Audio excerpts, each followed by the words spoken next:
Assalamualaikum, selamat pagi semua. Okey, jom kita pergi part 7, cara scalping menggunakan open close price dan kita tengok zone-zone kita, adakah dia bagi kita entry ataupun tidak, ataupun kita ready untuk mencari SL zone. So dekat sini kita tengok kita pergi terus ke part 7 dan memang tak ada rezeki untuk buy position, beza 10 pip tak ada masalah. Itulah analisis. Bila analisis dia apa cari kita punya zone, tak ada masalah sebab kita target price bagi kita entry dekat angka kosong, maksudnya dekat 309, tapi price respect dekat angka 1. Ni adalah angka-angka buy lah ataupun zone-zone support yang kita nampak sebelum ni, dan probability sikit lagi pun sebenarnya.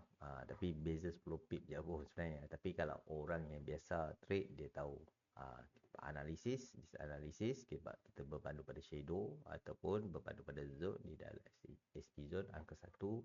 Dan kebiasaannya dalam trading ada macam-macam cara, dan untuk berpandu pada santai trade, dia akan fokus pada open close price. Itu penting tu sebenarnya dalam trade.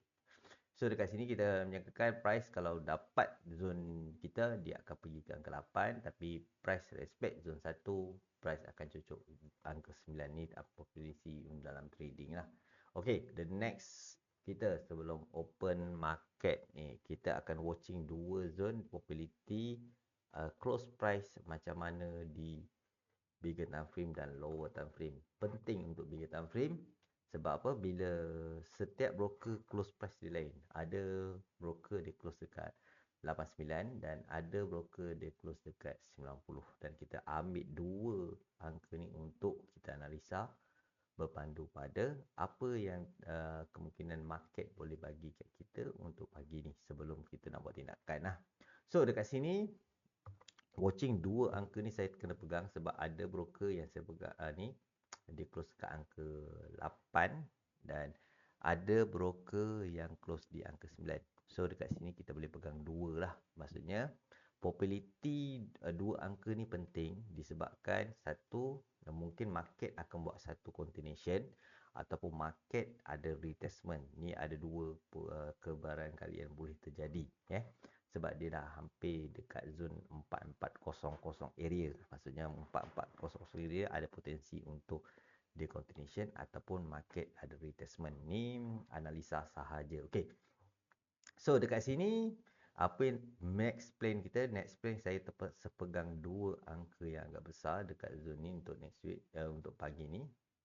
So dekat sini saya menyangkakan price kalau nak buat continuation lagi, maksudnya dia akan mencari angka besar. Angka besar maksudnya angka ni. Angka ni dia akan pergi ni. Kalau close price angka 8 under broker, close price dekat trading view untuk analisa angka 9. So dekat sini ada dua probability market akan pergi. So market boleh retestment di angka kosong, maksudnya probability untuk kejatuhan tu ada, dan market akan buat continuation berpandu pada zone ni sekarang ni, yang ni angka 8 dan 9 ni. Okey. So apa planning kita? Planning kita akan mencari buy di angka 6. Ini adalah angka-angka yang saya akan keluar dan kita tengok support resistance mungkin yang ni. So probability price retest kat sini ada. Probability market nak terus naik pun ada. Dekat sini kita kena pegang dua zone agak besar disebabkan dia bermain di angka yang saya dia tak stop di angka yang saya nak. Maksudnya price reverse dekat angka 84 atau 89. Kalau situ agak senang. So dekat sini ada dua potensi market akan pergi. So saya target price ada dua kemungkinan dia akan pergi, dia akan test dulu angka 1 ataupun dia akan turun dulu di angka 6. Ni potensi market dia akan cuba di angka 4 ataupun dia akan cuba di angka 6. Sebab apa? Sebab close price tak sama, tapi kita percaya di angka 8. Kalau saya peribadi saya akan percaya angka 8 sebab probability untuk dia cari angka 6 ada dan test angka kosong. Dia simple saja. Maksudnya dia akan sideways kat sini baru dia turun ataupun dia akan naik terus. So dekat sini saya akan update dah untuk yang baru mungkin pening, yang lama tak ada masalah bagi saya. So dekat sini kita kena percaya apa market nak bagi kita. So market masih lagi nak buat continuation, tak ada masalah. So hangpa boleh reading untuk mencari buy position, pegang saja dekat angka 6 ataupun 69. Yang terbaik 61 untuk buy position, saya sebut nombor belakang dan TP balik dekat area 9. Ataupun kalau lepas boleh TP balik dekat angka kosong. Sebab kita berpandu pada angka 8. Okey, ini simple saya bagi dekat public, mungkin agak pening tapi tak ada masalah sebab kita menunggu open close price. Macam saya peribadi, saya pakai broker tu dia close dekat angka 8. So saya percaya ada dua potensi dia mencari angka baru 440. Maksudnya dia akan cari angka 0, lepas tu dia akan test di angka 6. So saya percaya ada lagi untuk kenaikan. Cuma retestment tu lah kita kena jaga-jaga. Kita jumpa next video. Saya akan update kalau price tu dah berada di zone saya.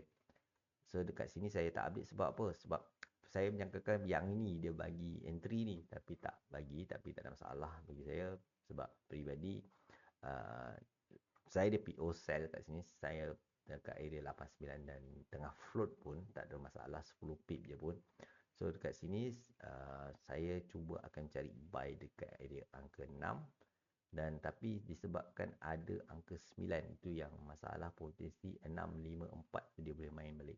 Ataupun kalau dia nak continuation, kita boleh cut loss dalam 20 pip pun tak ada masalah. So kita jumpa next video. Thank you yang support. Ingat satu je, bila ada entry mesti ada sell. Kalau hampa nak fokus pada momentum, fokus saja pada buy, peka saja dekat area 6. Kita jumpa next video. Salam pagi.